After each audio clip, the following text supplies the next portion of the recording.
Amanda Price rubbed her tired eyes and stared at the screen again. She had been working the night shift at Deep Space Monitoring Station Alpha 7 for 3 years now and thought she had seen every type of cosmic noise the universe could throw at her equipment.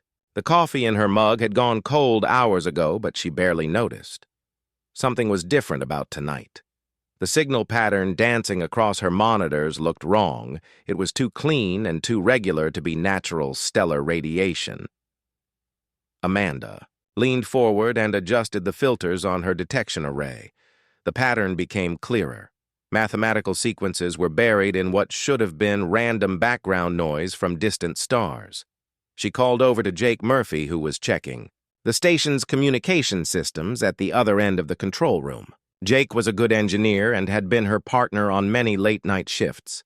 He would know if this was just equipment malfunction. "Jake, can you take a look at this?" Amanda kept her voice calm, but her heart was beating faster. "I think I've found something strange." Jake walked over and looked at her screen. His eyes grew wide as he studied the data. "That's not random noise," he said quietly. "Those are prime numbers in sequence. And look here. This part shows the Fibonacci sequence." Amanda felt a chill run down her spine. Mathematical patterns did not occur naturally in space radiation. Someone or something was broadcasting this signal deliberately. She checked the signal's origin point and found it came from a region of space that should have been empty. "We need to call Colonel Brooks," Jake said. He was already reaching for the emergency communication panel. Colonel Henry Brooks arrived in the control room within 10 minutes. The station commander was a serious man who did not panic easily, but Amanda could see concern in his eyes as he studied their findings. Brooks had served in the military for 20 years before taking command of the monitoring station, and he understood the importance of what they might have discovered. "How long has this signal been active?" Brooks asked. "I first noticed it about an hour ago," Amanda replied. "But when I checked the archive data, it looks like it started exactly 6 hours ago. The signal just appeared suddenly with no buildup." Brooks studied the mathematical patterns on the screen. The sequences were becoming more complex as time passed. Simple arithmetic had evolved into advanced calculus, and now the signal was displaying geometric proofs that would challenge university professors. "This is definitely artificial," Brooks said, "and it's getting more sophisticated. Whoever is sending this wants us to know they are intelligent." Amanda continued analyzing the signal while Jake worked to boost their reception equipment. The message was clearly structured like a lesson or test. It started with basic concepts and gradually introduced more advanced ideas. The broadcasters seemed to assume their audience would need time to understand each level before moving to the next. "Colonel, I think this might be some kind of greeting protocol," Amanda said. "The mathematical progression suggests they're trying to establish common understanding before attempting real communication." Brooks nodded grimly. "We need to contact Earth immediately. This is beyond our authority to handle alone." The next few hours passed in a blur of activity. Earth's governments went into emergency session as news of the signal spread to the highest levels of every major nation. Scientists and linguists from around the world were brought into the analysis effort through secure communications links. Dr. Kevin Scott from the Global Space Research Institute joined their team by video link. He was one of Earth's leading experts on the possibility of alien contact and had spent his career preparing for this moment. Amanda briefed him on everything they had discovered. "The signal appears to be testing our mathematical understanding," Amanda explained. "But there's something else. Hidden in the advanced portions, I'm finding what looks like star charts and possibly navigation data." Dr. Scott leaned forward on the screen. "Can you determine where the signal is coming from exactly?" Jake had been working on that question for hours. "The signal isn't coming from any single point," he reported. "It's being relayed through multiple sources across our solar system. The original broadcast appears to originate from outside our local stellar neighborhood." Colonel Brooks felt the weight of responsibility settling on his shoulders. First contact with alien intelligence was happening on his watch at his station. Everything humanity did in the next few hours might determine the future of their species. The signal continued its mathematical lesson through the night. As dawn approached on Earth below, Amanda made a startling discovery. Embedded within the latest transmission was a simple but clear message in binary code. When translated, it contained coordinates for Earth's location and a single word repeated in dozens of human languages. "Ready?" The question hung in the air of the control room. Someone out there knew about Earth and was asking if humanity was prepared for contact.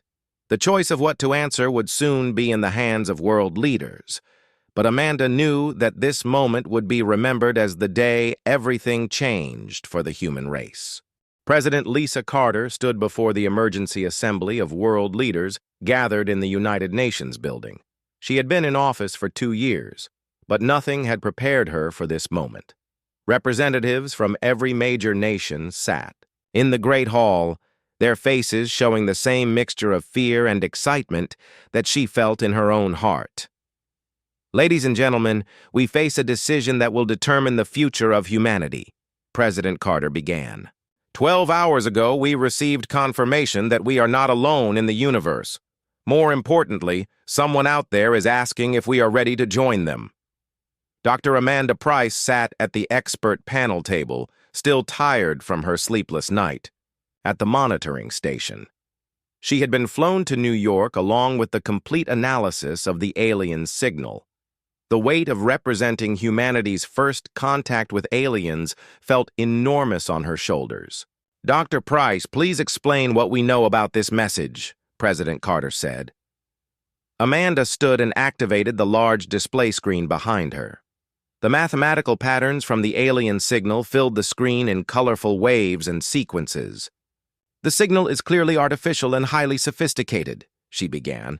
"The broadcasters have demonstrated knowledge of advanced mathematics, physics, and most importantly, they know detailed information about Earth and human civilization." Murmurs rippled through the assembly hall. General Paul Mitchell, representing the military coalition, raised his hand to speak. "How do we know this isn't some kind of trap or deception? This could be preparation for invasion."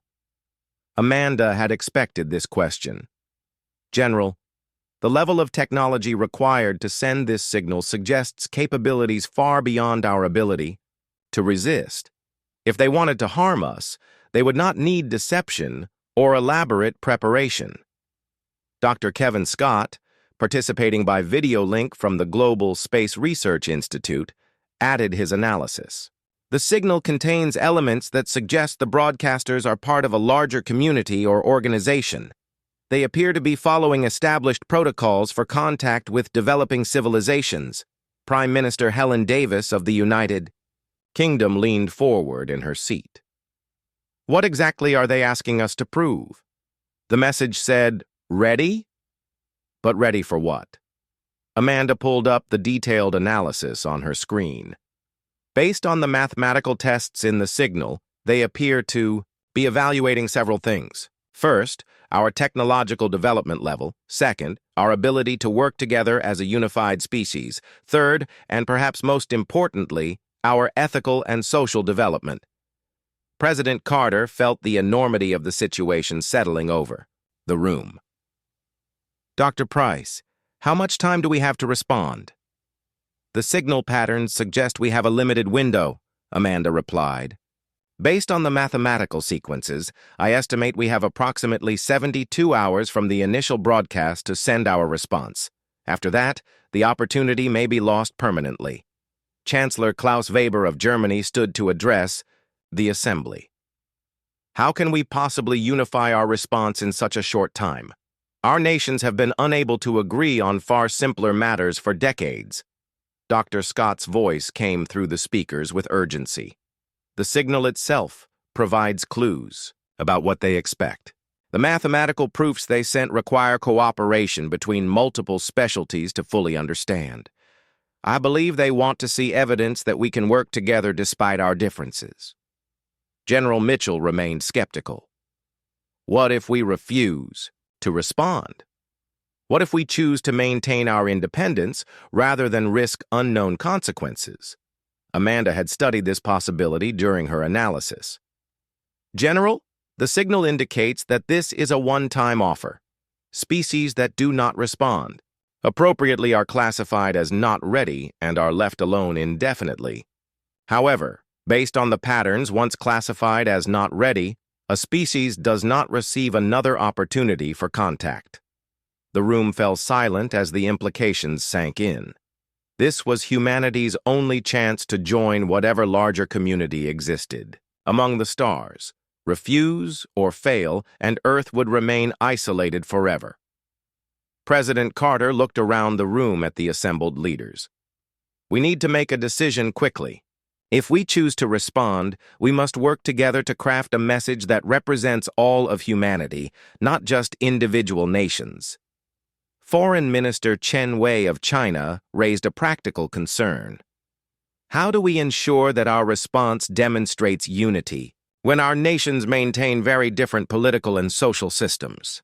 Dr. Amanda Price had been thinking about this challenge since discovering the signal. The mathematical nature of the broadcast suggests they understand that unity doesn't mean uniformity. They seem to be testing whether we can cooperate on common goals while maintaining our diversity. Secretary General Maria Santos of the United Nations took the floor. I propose we establish an international response team with representatives from every region and major field of expertise.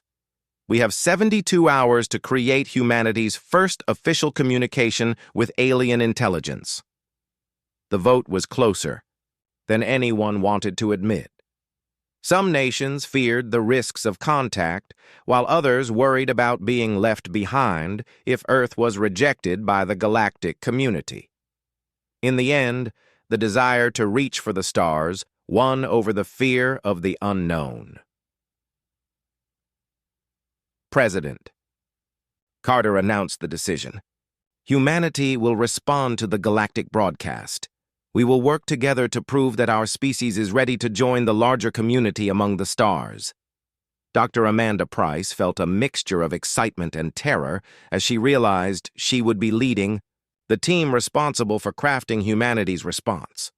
The next 72 hours would determine whether Earth would remain alone in the universe or take its first steps toward becoming part of something much larger than anyone had ever imagined. Dr. Amanda Price had not slept in 36 hours. The International Response Team worked around the clock in a hastily established command center beneath the United Nations building.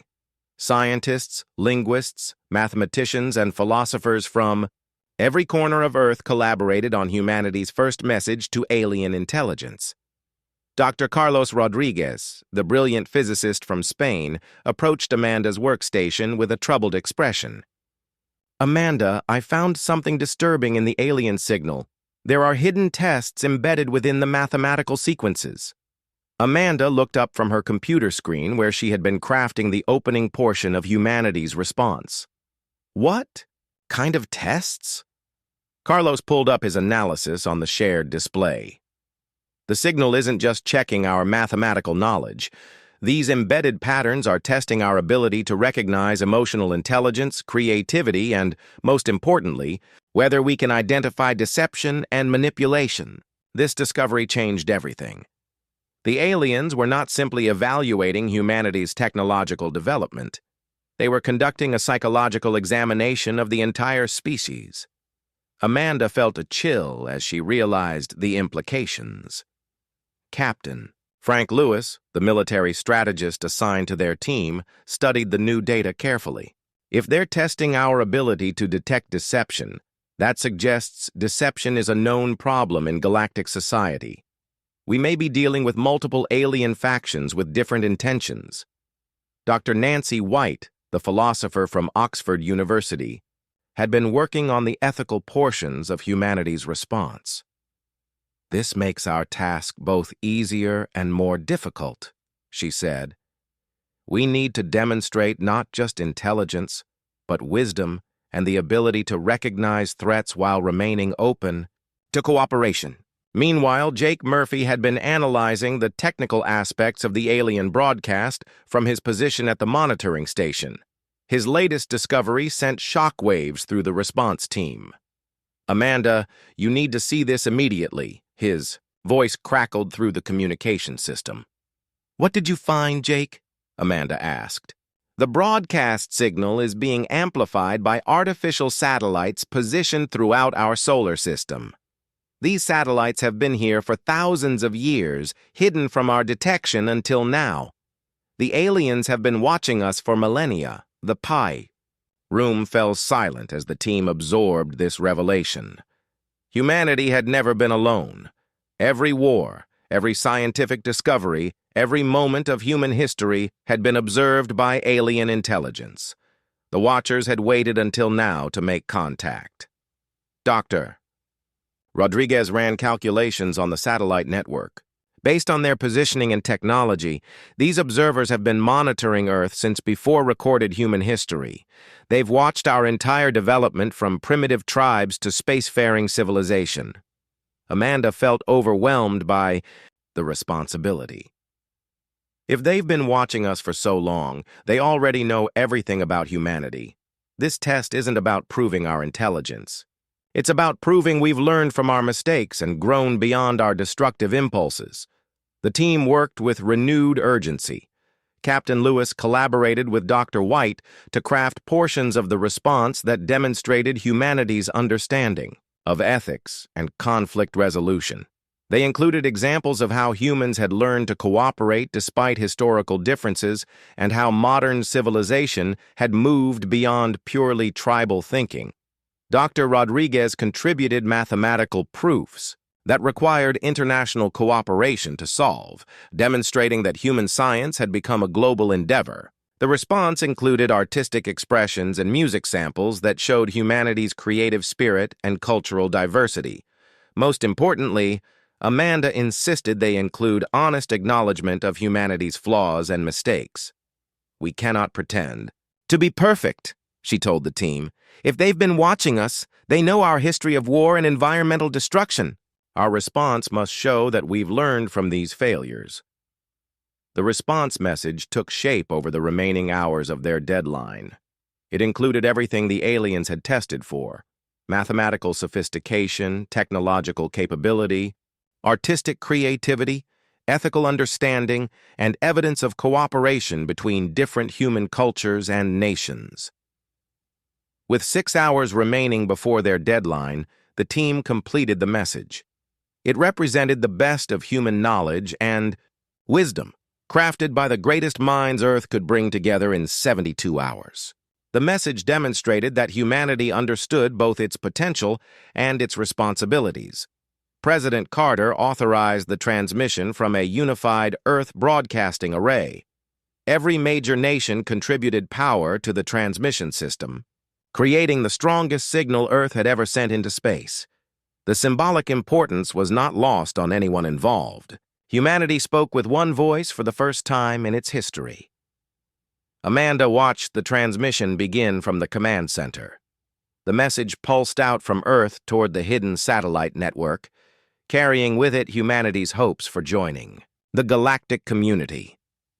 The signal contained mathematical proofs, cultural expressions, historical records, and most importantly, a demonstration of cooperation that had never existed before among human nations.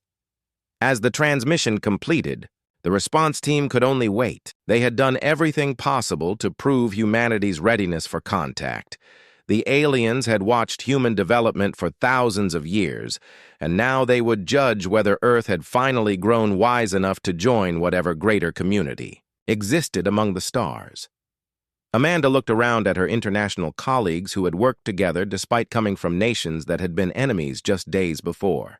If nothing else, the process of responding to the alien broadcast had proven that humans could cooperate when faced with challenges larger than their individual differences. Perhaps that lesson itself was part of the test they had been given. 3 weeks had passed since humanity sent its response to the galactic broadcast, and still no answer came from the stars. Dr. Amanda Price coordinated monitoring efforts from stations around the world, searching every frequency for any sign that their message had been received. The waiting was becoming unbearable for everyone involved in the First Contact project. Global monitoring stations from Australia to Alaska maintained constant vigilance under Amanda's direction. Every radio telescope and deep space antenna on Earth focused on the regions where the original signal had originated. Scientists worked in shifts around the clock, afraid they might miss even the smallest response from their alien contacts. Dr. Rachel Brown, a brilliant young scientist from the Australian monitoring station, made the first significant discovery during the third week of waiting. She noticed unusual activity in the ancient satellite network that Jake Murphy had originally detected throughout the solar system. "Amanda, the satellites are moving," Rachel reported through the emergency communication channel. "They're not just repositioning randomly, they appear to be forming some kind of geometric pattern around our solar system." Amanda immediately connected with monitoring stations worldwide to coordinate observations of the satellite activity. What they discovered was both fascinating and terrifying. The alien satellites were reconfiguring themselves into a massive communication array that dwarfed anything humanity had ever built. Jake Murphy, still stationed at Deep Space Monitoring Station Alpha 7, tracked the satellite's movements with growing amazement. "These devices are showing technology beyond our wildest imagination," he reported. "They're manipulating gravitational fields to move into position, and they're doing it faster than our best spacecraft could travel." Commander Julie Barnes, who had been placed in charge of Earth's defense coordination during the waiting period, faced an impossible decision. The alien satellites were clearly preparing for something significant, but she had no way to determine if their intentions were peaceful or hostile. "We have the capability to attempt destroying some of these satellites with nuclear weapons," Commander Barnes reported to the Emergency Council of World Leaders. "But if we're wrong about their intentions, we could be starting a war with beings far more advanced than ourselves." President Carter, Dr. Scott, and the other world leaders debated the military option, while Amanda and her scientific team continued monitoring the alien activity. The satellites completed their repositioning within 48 hours and immediately began transmitting massive amounts of data directly toward Earth. Dr. Gary Foster, one of the world's leading computer scientists, was brought in to analyze the incoming data stream. What he discovered changed everyone's understanding of what was happening.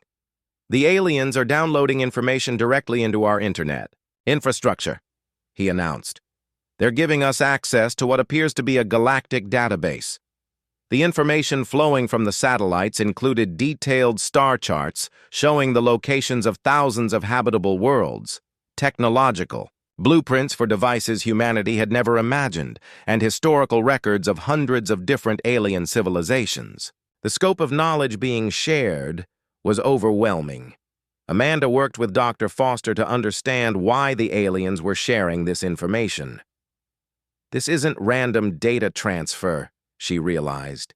"They're giving us exactly the kind of information a species would need to understand galactic civilization before making official contact." However, the data transfer created new problems for Earth's governments.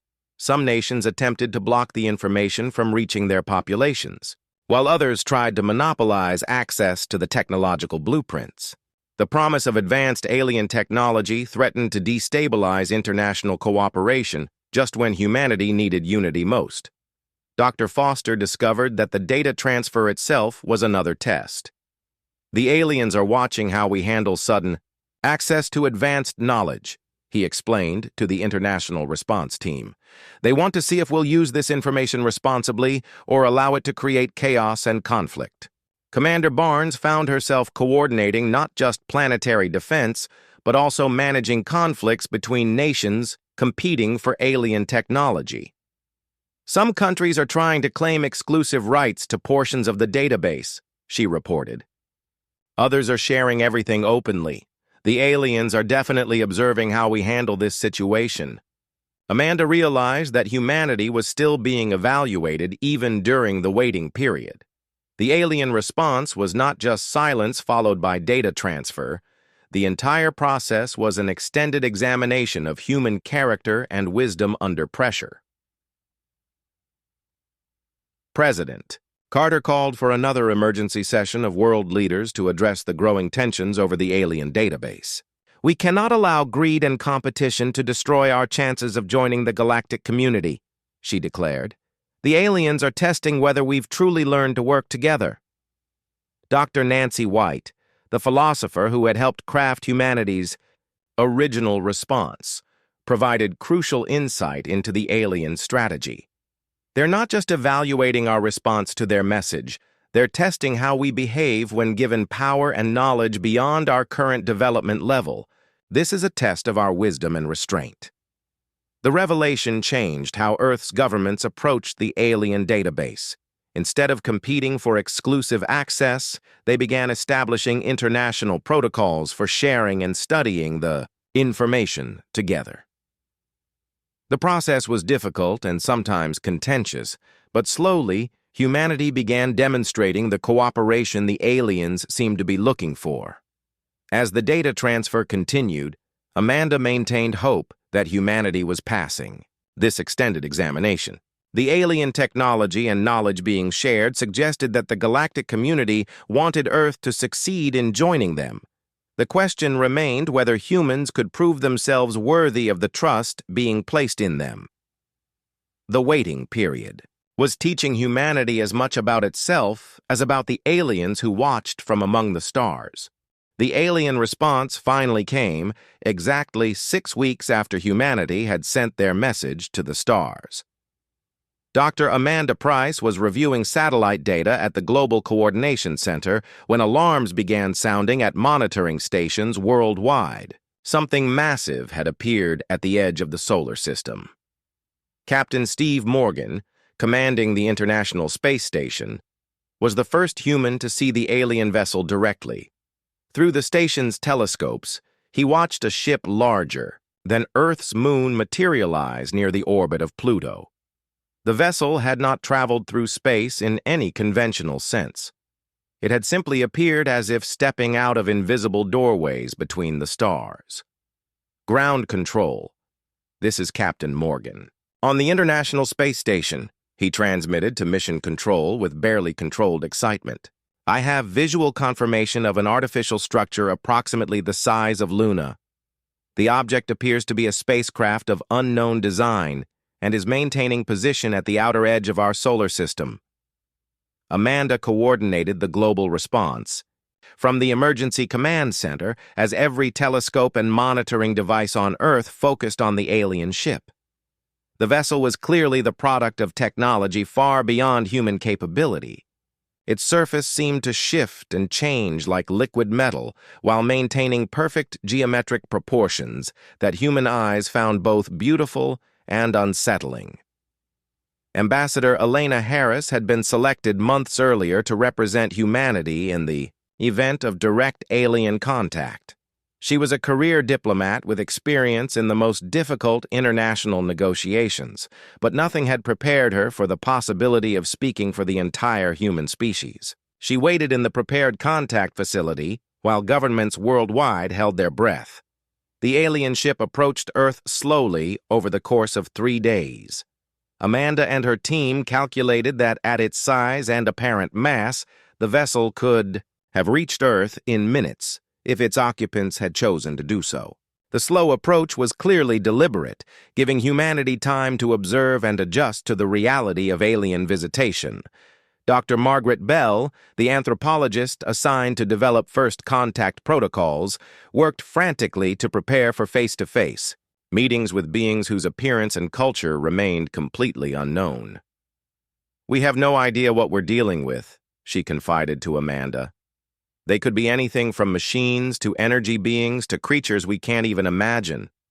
On the third day of the alien ship's approach, Captain Morgan received the first direct communication from the vessel. The message arrived simultaneously in dozens of human languages, transmitted with perfect pronunciation and grammar that suggested years of study of human civilization.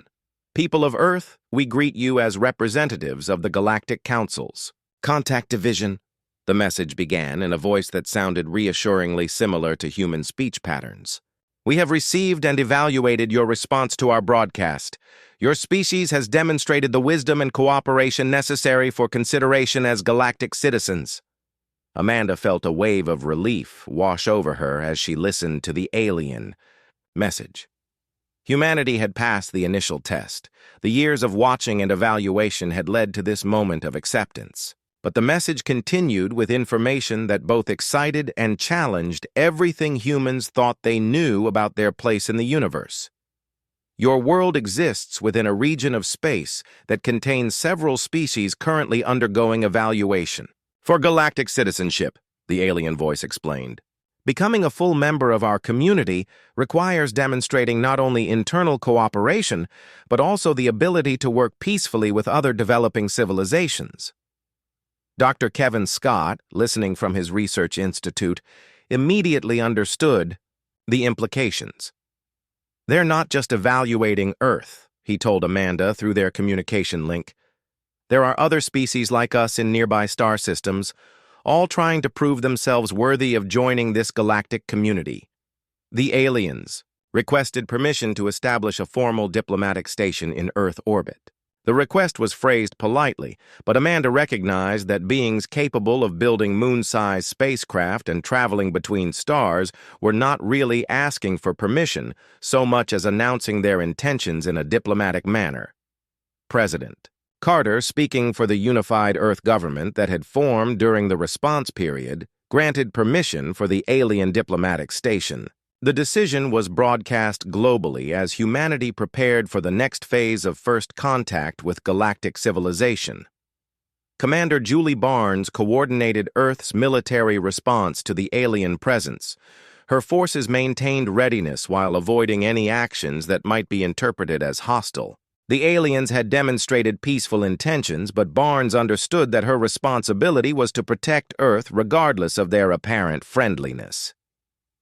The alien contact ship took position at Earth's L5 Lagrange point, a gravitationally stable location that would allow permanent presence without interfering with human space activities. Within hours of arriving, the ship began extending crystalline structures that formed a beautiful and clearly artificial station visible to the naked eye from Earth's surface. "The contact station is now operational," the alien voice announced, to Earth. "We invite your appointed representatives to join us for formal discussions about your species' path toward galactic citizenship. The next phase of evaluation will involve cooperation with 3 neighboring species who are also seeking membership in our community." Amanda realized that humanity's greatest test still lay ahead. They had proven their ability to work together as a species, but now they would need to demonstrate that they could cooperate with completely alien forms of life. The galactic community was not simply a collection of species who had achieved space travel. It was a carefully selected group of civilizations who had proven their wisdom and restraint. Ambassador Harris prepared for her historic journey to the contact station, while Amanda and her team began planning for humanity's first diplomatic missions to other worlds. The dream of reaching for the stars was becoming reality, but it came with responsibilities and challenges that no human had ever imagined. Earth was no longer alone in the universe, but joining the galactic community would require proving that humanity deserved the trust and cooperation of beings whose wisdom and power dwarfed anything in human experience. Dr. Amanda Price stood on the observation deck of the alien contact station and marveled at the view of Earth spinning slowly below. 3 months had passed since the crystalline structure had appeared at the L5 Lagrange point, and she had been serving as humanity's first official galactic liaison, working directly with the alien contact team. The being known as Coordinator Zenith had become Amanda's primary contact among the aliens. Zenith appeared humanoid, but with skin that shimmered, like oil on water, and eyes that seemed to contain tiny stars. Despite the alien appearance, Zenith had proven to be patient and helpful in explaining the complex process of joining galactic civilization. "Your species has adapted to contact more quickly than most," Zenith told Amanda during one of their daily briefings. "Many civilizations require decades to accept the reality of galactic community. Humans have demonstrated remarkable flexibility and curiosity. The contact station itself was a marvel of alien engineering that still amazed Amanda every day. The crystalline walls could become transparent or opaque at will, and the interior spaces reconfigured themselves based on the needs of their occupants. Gravity, atmosphere, and temperature adjusted automatically to keep both humans and aliens comfortable during their meetings. Captain Roy Adams had been selected to command humanity's first interstellar mission aboard a ship that combined human engineering with alien technology provided during the evaluation period. The vessel, named Discovery, represented everything humanity had learned about cooperation and exploration during the contact process. "The ship is ready for departure," Captain Adams reported to Amanda and Coordinator Zenith. "The crew includes representatives from every Earth nation, and we've completed training on the alien navigation systems. We're prepared to make contact with the 3 neighboring species." Amanda felt a mixture of pride and nervousness as she watched the final preparations for humanity's first diplomatic mission to other worlds. The Discovery was smaller than the alien contact station, but still the most advanced spacecraft humanity had ever built. Its hybrid technology would allow travel between star systems in weeks rather than the centuries that human science alone would have required. Dr. Sandra Kim, serving as the mission's chief scientist, had spent months studying the Galactic database to prepare for contact with the 3 species awaiting humanity's first diplomatic outreach. The Deepsworn are an aquatic species who live in the oceans of a world covered entirely by water, she briefed the crew. The Crystalline Collective is a hive-minded species who communicate through shared consciousness, and the Iron-Bound Wanderers are a nomadic warrior culture who value honor and personal strength above all else. Each species presented unique challenges for human diplomacy. The Deepsworn thought in terms of currents and tides rather than linear time.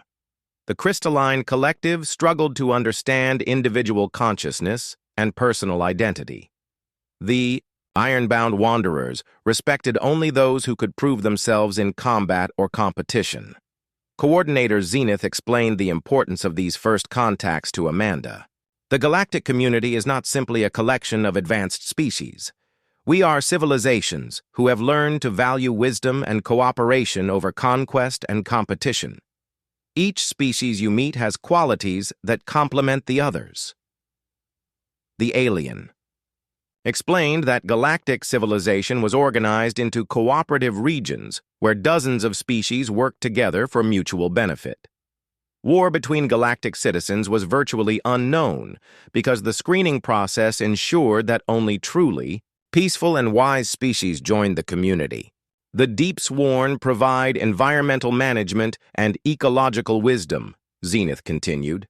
"The Crystalline Collective offers shared knowledge and perfect cooperation. The Iron-Bound Wanderers serve as protectors and peacekeepers when conflicts arise with less developed species. Humans would bring adaptability and creative problem-solving to this community." Captain Adams and his crew departed for their first diplomatic mission 3 days later. Amanda watched from the contact station as the Discovery engaged its alien drive systems and disappeared into the space between stars. Humanity's future now depended on proving they could work with species as different from humans as humans were from Earth's other animals. While the Discovery traveled to distant worlds, changes were taking place on Earth itself. The planets.